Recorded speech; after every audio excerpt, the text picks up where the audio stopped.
Muy buenos días a todos el día de hoy. Bienvenidos a esta edición especial del Noticiero de Inclusión e Igualdad de Género. Hoy presentamos una serie de noticias que más que informarnos, nos alertan sobre cómo un clima global donde los derechos de la comunidad LGBTQ+, de las mujeres y de otros grupos vulnerables enfrentan presiones y retrocesos significativos. En distintos países se están tomando decisiones que limitan espacios de apoyo, restringen libertades y ponen en riesgo avances históricos en materia de igualdad y de protección. Estos hechos no solo reflejan políticas controversiales, sino también un creciente desafío a la dignidad, a la seguridad y a la identidad de millones de personas alrededor del mundo. En esta emisión analizaremos cada caso para entender qué está ocurriendo, por qué varias organizaciones internacionales han encendido las alarmas y qué consecuencias podrían tener estas medidas en el panorama global de los derechos humanos. Así que, sin más que añadir, vamos con nuestra primera noticia presentada por Edson Castañeda, que nos tiene una nota respecto a las políticas en Europa. En Rusia se ha dado un paso que ha generado miedo, silencio y un profundo sentimiento de incertidumbre dentro de la sociedad. El Tribunal Supremo ha decidido prohibir lo que llama el movimiento LGBT, declarándolo una organización extremista. Esto no es solo una ley, es un mensaje que dice que amar, ser, expresarse puede ahora considerarse un crimen. Desde este momento, un símbolo, una palabra, un gesto puede ser motivo de persecución. Llevar una bandera, hablar de identidad, reunirse para brindar apoyo o incluso publicar un mensaje en redes sociales puede llevar a multas o prisión. El gobierno sostiene que con esto protege los valores tradicionales, pero organizaciones de derechos humanos alrededor del mundo advierten que lo que realmente se está restringiendo es la libertad de existir. Dentro de Rusia, la comunidad LGBT habla de pánico, no solo por la posibilidad de ser detenidos, sino por algo aún más profundo: el miedo a ser borrados, a ser silenciados, a ser obligados a esconder quiénes son. Algunos ya han decidido irse, otros permanecen, pero en silencio o con la voz temblando. Mientras tanto, el mundo observa y se pregunta: ¿dónde traza una sociedad la línea entre proteger sus valores y vulnerar la dignidad humana? ¿Quién decide qué formas de amar son aceptables y cuáles no?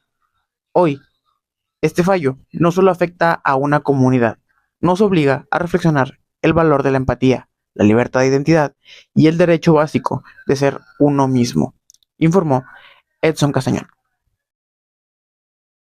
La siguiente noticia ha generado una gran controversia en el ámbito educativo y político de Estados Unidos. La Universidad de Harvard anunció el cierre de sus oficinas de diversidad LGBTQ y mujeres, cumpliendo así con una de las exigencias del gobierno de Donald Trump. Estas oficinas brindaban apoyo a estudiantes de minorías, comunidad LGBTQ y mujeres dentro del campus. Según informó el decano David Deming, el personal, unas 50 personas, será reasignado a una nueva estructura llamada Oficina de Cultura Académica y Comunidad. Deming aseguró en un correo al personal que los servicios seguirán disponibles, pero ahora bajo esta nueva organización, con la idea de fomentar una comunidad académica más unificada. Este cambio se da en medio de la disputa entre Harvard y el gobierno de Trump, que ha acusado a la universidad de violar derechos civiles de estudiantes judíos y de promover políticas de diversidad que consideran discriminatorias. El gobierno incluso congeló más de $2.000 millones en fondos federales y presionó para eliminar programas de diversidad, equidad e inclusión. Harvard asegura que este reordenamiento no significa un retroceso, sino una forma distinta de apoyar a toda su comunidad. Pero sin duda, esta decisión marca un nuevo capítulo en la tensión entre la academia y la política en Estados Unidos. Este fue un resumen de la nota sobre Harvard y el cierre de sus oficinas de diversidad. Muchas gracias. Como podemos ver, Estados Unidos está pasando por un periodo de radicalización. En este contexto internacional también es imposible ignorar cómo la nueva administración Trump, el resurgimiento de movimientos de corte ultraconservador en distintas partes del mundo, están afectando directamente a la comunidad LGBTQ+, resultando en un ambiente más hostil donde políticas públicas, decisiones institucionales y narrativas sociales comienzan a retroceder hacia posturas excluyentes que ya creíamos superadas. Bueno, sin más, continuamos con la siguiente noticia presentada por mi compañera Isabel Alvarado, fuentes acerca de la violencia de género. Buenas tardes, bienvenidos al informativo especial sobre derechos humanos. Hoy abordaremos un tema urgente: la invisibilidad mediática de la violencia contra las mujeres. Soy Isabela y bienvenidos a este programa. Un reciente informe de ONU, Mujeres y el Consejo Económico Social de las Naciones Unidas nos revela que solamente menos del 2% de todas las noticias mundiales cubren formas de violencia de género contra las mujeres. El estudio señala que, pese a que la violencia de género es generalizada, los medios de comunicación apenas lo reflejan. Hay una principal conclusión, que es que las mujeres participan como fuentes o protagonistas solo alrededor del 26% de los contenidos informativos. Por lo tanto, estamos frente a una grave brecha de visibilidad. Muchas agresiones, abusos o violencias pasan sin cobertura mediática, lo que contribuye a la impunidad, al silencio y a la minimización de la problemática. ¿Qué derechos se están vulnerabilizando? Veamos algunos. El derecho de las mujeres a la seguridad personal, a la libre de violencia y al acceso a la justicia. Por ejemplo, según la Declaración sobre la Eliminación de la Violencia contra la Mujer, es urgente reflexionar cómo va a avanzar la igualdad si las voces de las mujeres y de las personas LGBTQ siguen siendo silenciadas o ignoradas en los medios, si los hechos de violencia no se visibilizan. Gracias por acompañarnos en este espacio de información y reflexión. Invitamos a que compartas este programa y preguntas, que exijas una cobertura más amplia y justa. Nos despedimos. Hasta la próxima. Muchas gracias, Isabela. Es bastante sorprendente ver cómo la mayoría de estas situaciones no se reportan y no llegan a la luz, realidad que vivimos profundamente en nuestro país.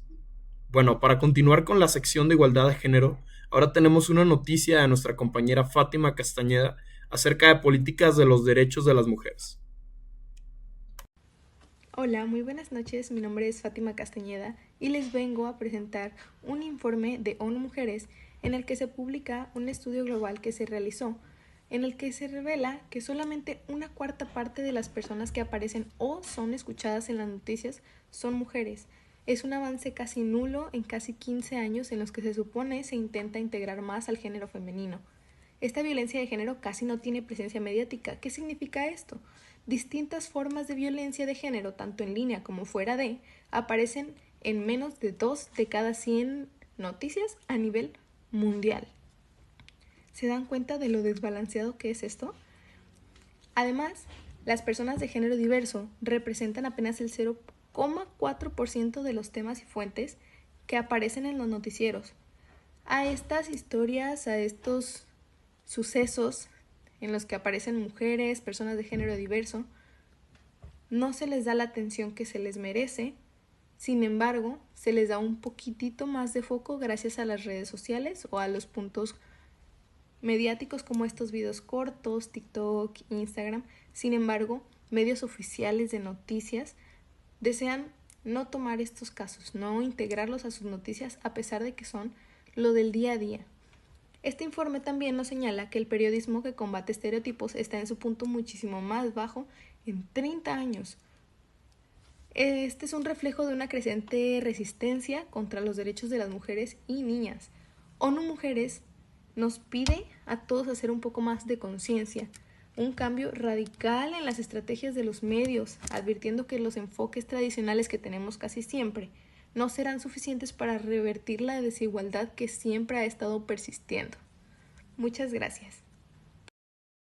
Muchas gracias, Fátima. Ahora, para finalizar esta sección, vamos con la última noticia ofrecida por Daniel Arroyo. Muy buenas tardes. En nuestro bloque de actualidad internacional les informamos sobre un grave hallazgo de la ONU, la violencia sexual que se está utilizando de forma sistemática como arma de guerra y de represión política. Un nuevo informe de la organización advierte que en múltiples conflictos armados alrededor del mundo, la violencia sexual no es solo un efecto colateral, sino una estrategia deliberada. Según el informe de la ONU, se trata de actos que buscan infundir terror en la población civil, desestructurar comunidades y controlar territorios mediante la humillación, la exclusión y el miedo. El documento destaca que las víctimas muchas veces quedan atrapadas en cadenas de violencia prolongada, sin acceso adecuado a justicia ni apoyo psicosocial. La impunidad sigue siendo la norma en muchos lugares. Además, la ONU subraya que estos crímenes tienen implicaciones profundas para la reconstrucción de posconflicto, la rehabilitación de víctimas, la reconciliación social y la garantía de derechos humanos quedan gravemente comprometidas. La violencia sexual se practica como arma de guerra, según declaraciones oficiales de la ONU. Las víctimas incluyen grupos vulnerables como mujeres y niñas, pero también hombres en ciertas circunstancias. El flujo de armas, la debilidad institucional y la estigmación dificultan la denuncia y la reparación. El informe urge a los estados y a la comunidad internacional a actuar de forma más decidida, reforzar el acceso a la justicia, asegurar que los responsables rindan cuentas y garantizar apoyo integral a las víctimas. La ONU hace un llamado claro: estos actos no pueden verse como daños colaterales inevitables del conflicto, sino como crímenes que requieren respuesta urgente. En su comunicado, la organización pide que los organismos internacionales e internacionales colaboren para detener esta práctica, no solo investigando, sino también previniendo, fortaleciendo sistemas de protección, sensibilización y reparación. La violencia sexual como arma de guerra deja huellas profundas, mutilaciones de cuerpos, traumas en generaciones, destrucción del tejido social. Atender a esta crisis es un compromiso global, así lo informó la ONU. Seguiremos atentos a las reacciones de los gobiernos, las organizaciones humanitarias y las propias comunidades afectadas. Y ahora pasaremos a nuestro siguiente tema. Muchas gracias, Dani. Bueno, como podemos ver, estas noticias, aunque provienen de distintos países y contextos, comparten un mismo hilo, el cual es el retroceso en derechos y la normalización de prácticas que ponen en riesgo la dignidad y la seguridad de millones de personas. Desde la prohibición del movimiento LGBT en Rusia hasta el cierre de oficinas de apoyo en Harvard, el subregistro de violencia contra las mujeres, los retrocesos globales en igualdad y el aumento de la violencia sexual en conflictos, todos estos hechos nos muestran cómo las estructuras que deberían proteger a las personas más vulnerables están fallando o incluso actuando en contra. Estos retrocesos no solo afectan a las comunidades directamente señaladas, nos perjudican como sociedad porque debilitan nuestro compromiso colectivo con la justicia, la verdad y los derechos humanos. Recordemos, esto no es esencial para no normalizar lo que jamás debería ser normal. Así que muchas gracias por acompañarnos en esta edición y nos vemos mañana a esta misma hora.